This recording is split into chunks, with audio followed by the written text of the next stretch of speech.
થાય, આ તો ના થાય. પણ જો આવડી ગઈ ને, કોઈ કે પાછળથી સ્ટેન્ડ પકડીને એકવાર કરાવી દીધું તો સાહેબ જે મજા છે આની, આહા, તમને એમ થાય કે સ્વર્ગમાં નથી જવું, સ્વર્ગ જ અહીંયા છે. સારા માણસો સ્વર્ગમાં નથી જતા, એ જ્યાં હોય ને ત્યાં સ્વર્ગ બનાવે. આ મજા છે. એટલે આપણે આ બધી કાલ્પનિક વાતોમાંથી જમીની વાતો હું તમને આજે તમારી જોડે શેર કરવા જઈ રહ્યો છું. હું ફરીથી બહુ નમ્રતાથી કહું છું કે હું કોઈ સ્પીકર નથી, કોઈ પ્રોફેસર નથી, બિલકુલ ચીલા ચાલુ તમારા જેવો માણસ છું. પણ હા, હું ચીલા ચાલુ વિચારતો નથી, ચીલા ચાલુ કરતો નથી. અને મારી આજુબાજુવાળાને બી કહું છું કે ચીલા ચાલુ જીવશો નહીં, દૂસરો સે હટ કે જીના શીખ લો, થિંક ડિફરન્ટ. અને એટલે એપલનો મોબાઈલ ફોન અસ્તિત્વમાં આવ્યો. જે માણસને એની કંપનીએ કાઢી મૂક્યો હોય એ દુનિયાની બેસ્ટ ટેકનોલોજી આપે અને દુનિયા એને યાદ કરે. આ સ્ટીવ જોબ્સ પણ આ દેશમાં સંતાઈને 2-3 વર્ષ રહીને ગયો, કોઈને ખબર જ નથી. For what? આ દેશ પાસે કઈ તાકાત છે જે લૂંટવા દુનિયામાંથી લોકો આવતા હતા, પણ બિચારો ચલમો પીતા શીખીને ગયો પાછો, કોઈ સાચું શીખ્યો નહીં. બધા બાવાઓ જટાધારીઓ બમ બમ ભોલે પેલો ચલમો પીવા મોડે બાપડો ભાગી ગયો. જીવનની 4 અવસ્થાઓ છે. પહેલી છે ધર્મ, બીજી છે પૈસા કમાવા, ત્રીજી છે પ્રેમ થવો, સેક્સ્યુઅલ લાઈફ, મેરેજ થવા, અને ચોથી છે મોક્ષ. મોક્ષ એટલે બાવા થવા નહીં. આપણે તો મોક્ષ એટલે હે મરી ગયા. હા, હાલ બપોર હું કે બાવા બનાવવાનું શીખવાડશે. પહેલા પૈસાથી દોડે, પહેલા પૈસા માટે દોડે, પછી પૈસાથી દોડે. પહેલા સ્ત્રી માટે દોડે, પછી સ્ત્રીથી દોડે. એ મોક્ષ ના કહેવાય. આ દોડ મટી જાય એને મોક્ષ કહેવાય. આ બાજુ કે આ બાજુ. એટલે ઈશ્વરે ગીતા, કુરાન અને બાઇબલમાં એમ કહ્યું છે, ફરમાવ્યું છે કે હે મનુષ્ય, આ પહેલું ને છેલ્લું તું કર. At the extreme level I am with you. ધર્મ કર અને મોક્ષ માટે મહેનત કર. અને પૈસા કમાવા અને સેક્સ્યુઅલ લાઈફ, જીવન થોડા પડઘા પડે છે પાછળ, બરાબર આવે છે. આ બે મારા હાથમાં છે. એટલે પહેલું ને છેલ્લું તું કર, બીજું ને ત્રીજું મારી પર છોડ દે. આપણે શું કરીએ છીએ? આ બે તું કર, આ બે હું કરું. કે આખી ટ્રેનિંગ પૈસા કમાઓ, PSI, ક્લાસ 1, GPSC, TPSC, પછી ટેબલ નીચેથી આવી જા.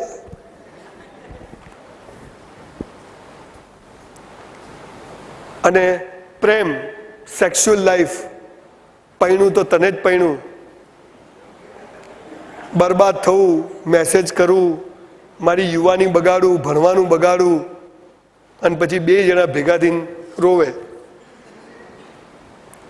આ બે આપણા હાથમાં છે એમ સમજીએ છીએ આપણે. પૈસો માણસ ધારે તે કરી શકે, એટલે પેલો ગોળો થઈને ધારે જ જાય. કોઈ થાય નહીં કે ચાલો કોઈ થતું નહીં. કે સ્કૂલમાં શીખવાડે you are architect of your own self. તું જ તારા ભાગ્યનો ઘડવૈયો છે. ભાગ્ય કહેવાય પણ, અને ઘડવૈયો કેવી રીતે બન્યું ખબર જ નથી. અને બસ સારામાં સારી છોકરી, સારામાં સારા છોકરાને પ્રેમ કરું. કહો ના પ્યાર હૈ, કુછ કુછ હોતા હૈ. હમણાં એક પિક્ચર આવ્યું હતું લાગી કટારી પ્રેમની. અલા પ્રેમની કટારી હોય. આપણને બધું ખોટું શીખવાડ્યું. ધર્મ અને મોક્ષ માટે મહેનત કરવાની છે. પૈસા કમાવા અને લગ્ન કરવા માટે, પ્રેમ કરવા માટેની વાત ઈશ્વર પર છોડી દેવાની છે. અને તું જ્યારે જે આપશે, જેમ આપશે એને સાચવીશ, એ મારા હાથમાં છે. આ વાત જ્યારે મનુષ્ય જાતિ સમજી જશે ત્યારે બેડો પાર થઈ જશે. હવે આપણે ઊંધું કેમ કરીએ છીએ? પહેલું ને છેલ્લું આપણે નથી કરતા અને બીજું ને ત્રીજું જ કરીએ. કેમ? એનું કારણ કે 4-4ની વ્યાખ્યાઓ આપણી ખોટી છે. હવે જો સાચી વ્યાખ્યા સમજાઈ જાય તો તમે આ બે જ કરશો, આ બે તમે કરશો નહીં. પણ સાચી વ્યાખ્યા કહે કોણ? બહુ સીધી સરળ સાદી વાત છે. લગભગ હું 200-300 વાર બોલી ગયો. મારે ઘડીઓ પાકો થઈ ગયો.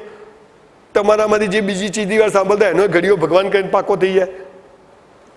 સાયકલ આવડી જાય તો પછી હાથ એક છોડો કે બે છોડો, સાયકલ મસ્ત ચાલે. પગ છોડવાનું નહીં, નહીં તો પછી ઊંધું. હવે આપણે ચારે ચાર વિષયની ડિટેલમાં વાત કરીએ. કુરાન શરીફમાં એક હદીસ છે અને આપણો ગીતાનો એક શ્લોક છે, એનું હિન્દીમાં ટ્રાન્સલેશન કોમન કહી દઉં તમને. બાઇબલમાં પણ નવા કરારમાં એનો ઉલ્લેખ છે. તું કરતા વો હૈ જો તું ચાહતા હૈ. ભગવાને માણસને કીધું, માણસે ભગવાનને પૂછ્યું હું દુઃખી કેમ છું? દિવેલ પીધેલા બધા ફરે, જૈન જુઓ, જેલમાંથી છૂટ્યા, કોઈને મજા નથી, કરોડપતિ. ગુજરાતીમાં કહેવત છે કે રાડેલી ને માડેલી બધી રોવે છે. કરોડપતિ બી રોવે છે ને રોડપતિ બી રોવે છે. ભિખારી રોવે કુછ હે નહીં. કરોડપતિ કે સાલું ઓછું થઈ જશે, સીસીટીવી કેમેરા લગાવો. તો આ સાચી વાત ખબર એટલે ભગવાનને પૂછે છે કે આવું કેમ થાય છે?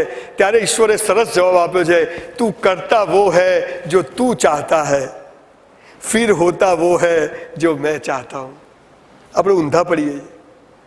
તો માણસે પૂછ્યું કે તો શું કરું કે મજા આવી જાય? તો કે તું કરને લગવો જો મેં ચાહતા હું, ફિર દેખ હોગા વો જો તું ચાહતા હૈ. આ એનો જાદુ છે. આ ઈશ્વરે કીધેલા શબ્દે શબ્દ તમને કહી રહ્યો છું, એમાં કોઈની સહીની જરૂર નથી. તો આ એ શું કહે છે કે તું કર, આ બે તું કર. તો આ બે શું છે? તમે જે જાણો છો એ ધર્મ અને તમે જે જાણો છો એ મોક્ષ. એ વાત ખોટી છે. મારી આખી વાત છે ભયમુક્ત જીવનની, વ્યક્તિત્વ વિકાસ. એની પાયામાં આ મહત્વની વાત રહેલી છે કે તમારી ચારે ચારની વ્યાખ્યાઓ ખોટી છે. એટલે કોઈ પણ હિન્દુ, મુસલમાન, શીખ, ઈસાઈ આ બે કરતો નથી, આ બે જ કરે છે. અને એટલે બધા જ ઊંધા પડીને રડે છે. અને મારા જેવી નોટો આ કરતી જ નથી. હા, જે મળે જેમ મળે અને મસ્ત રીતે જીવે છે, માટે લાંબા ગાળે સુખી થાય છે. હમ તો ચલતે ગયે, કારવા બનતા ગયા. This is life. એટલે હવે આપણે થોડું ડિસ્કશન કરીએ. આ સેશન ખૂબ મહત્વનો છે અને મેં મારા જીવનમાં એવું નક્કી કર્યું છે કે rest of the life maximum આ વાતો યુવાનો સુધી પહોંચે, લોકો સુધી પહોંચે. કે પાકા માટલે તો કાટલું બેસે નહીં. હું 60 વર્ષવાળા આગળ કથા કરું, હવે સુધરી બી જાય, સમાજને શું ફાયદો? કોઈ ખરો? મોરારી બાપુની કથામાં તમે જુઓ તો પાછળ બધા ઘરડા માનો. હા, પછી ખબર મહારાજ વચ્ચે વચ્ચે મંજીરા વગાડે અને ગીતો વગાડે, કેમ? પેલા ઊંઘી ના જાય એટલે. એકચ્યુઅલી એમાં બીજું કશું નથી હોતું. ખબર છે, ભજન વગાડ એકદમ તાનપૂરો ચાલુ થાય. મોરારી બાપુ કે જે કથાકાર હોય એ વચ્ચે વચ્ચે ભજન ને રામધૂન બોલાવે. કેમ? પેલા જાગી જાય, હે બાપજી આવી ગયા. મારા જીવન કથા તો હુઈ જાય, કોઈને ખબર જ ના પડે. સવારે ઉઠે કે ભાઈ ઉઠ હવે. તો ધર્મ શું છે? ધર્મ એટલે જે તમે ધારણ કરીને જન્મ્યા છો. ધર્મ એટલે દુનિયા શીખવાડે છે નહીં. ધર્મ એટલે તમે જે લઈને પેદા થયા છો એ શું છે? ઈશ્વરે કહ્યું કે હે મનુષ્ય, તું તારો ધર્મ નિભાવ. સર્વ ધર્મ, બધા ધર્મો છોડીને તું મારા શરણે આવ. એટલે પેલા કે કૃષ્ણ ભગવાને કીધું, પેલો કે અલ્લાહે કીધું, એટલે પાછી તેઓ લડાઈ. અને મારા શરણે આવ એટલે એક ઈશ્વર, એક અલ્લાહ જે છે, એક શક્તિ છે, નિર્ગુણ નિરાકાર. એમ કહે કે બધા ધર્મો છોડ, મારી પાસે આવી જાય. એ શું ધર્મો છે એની વાત કરું તમને. તમારો પહેલો ધર્મ, આ ધર્મ વિશે પર હું 10 કલાક બોલું. આજે નહીં બોલું, નહીં પાછા સવારે બધા ઘેરથી હોતા હોય તો કેવો ગયા મોબાઈલ બંધ. મારી વાઈફ તો મને કોઈ ફોન કરે જ નહીં બહાર જવું તો. કેમ? કયો જાય? હજે ડોબું પાછું જ આવશે. જાય કયો? એમ તમારે એવું છે, કયો જશે? આવશે હજે ઘેર પાછા. તમારે ધર્મ તમારે નિભાવવાનો છે, ઈશ્વરે નથી નિભાવવાનો એવું કહ્યું છે. તો તમારો ધર્મ શું છે? આ ધર્મ વિષયમાં પહેલો તમારો ધર્મ શું છે ખબર છે? ઈશ્વર પાસે, અલ્લાહ પાસે કશું માગવું નહીં.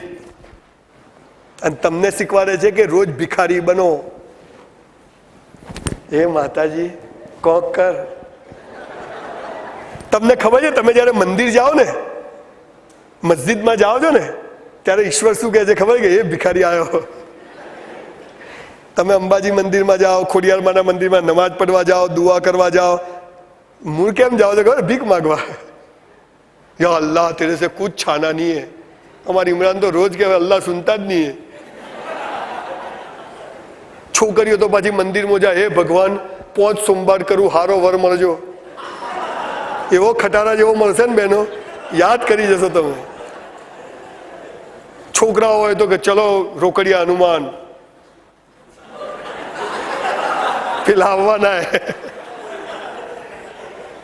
આપણે જેને આપણને બનાવે એને આપણે રોજ બનાવીએ છીએ.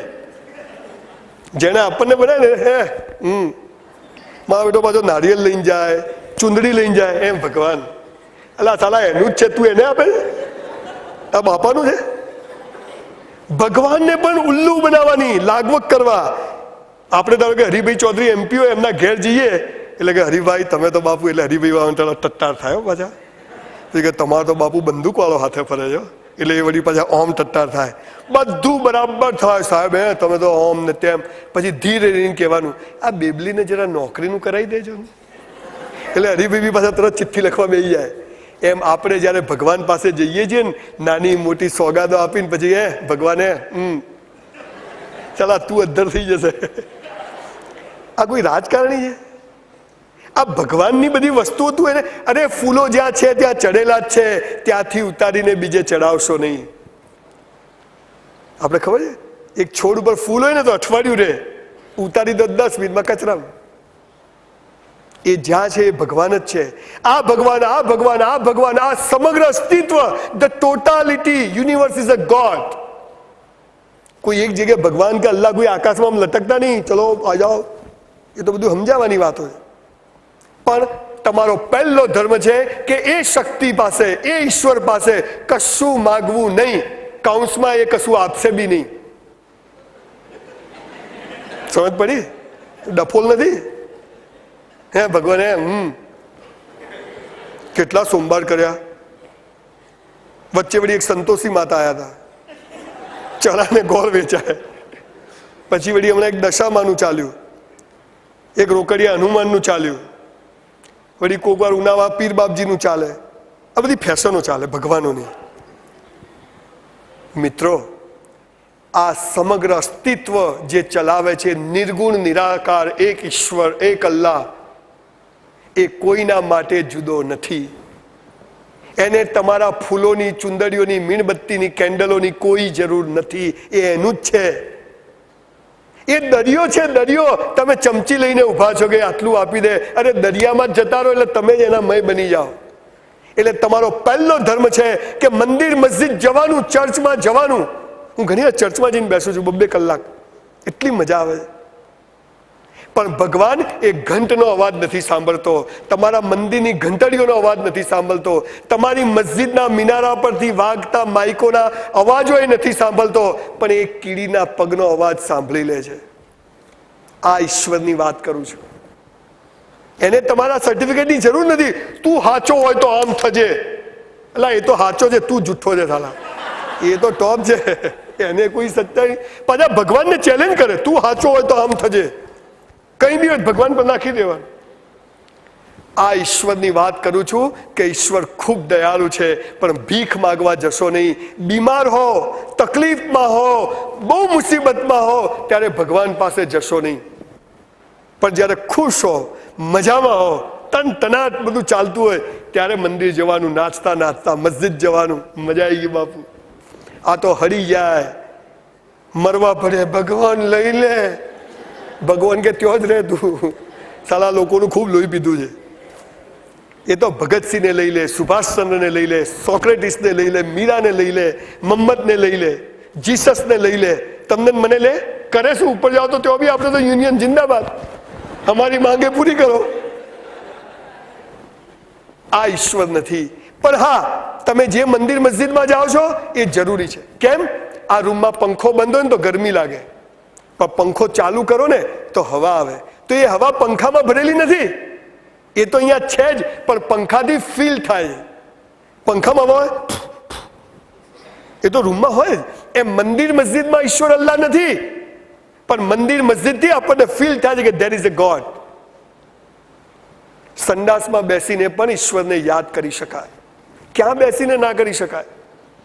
કબીરે પગ કર્યા તો પેલો કે એ બાજુ ન અલ્લાહ કા ઘર હૈ, તો કે वो जगह दिखा जहां उसका घर ना हो, वो जगह दिखा जहां वो ना हो. આ વાત સમજવાની જરૂર છે. કઈ કઈ લોકો થાકી ગયા. હું એક સ્કૂલમાં ગયો તો બહાર ઊભો હતા બધા છોકરાઓ, હું બી આમ કહીને ઊભો હતો. એક છોકરો કે શું એલા અંદર? મારી શિબિર હતી અંદર. મેં તો ખબર નહીં કોઈ ભાઈ આયા.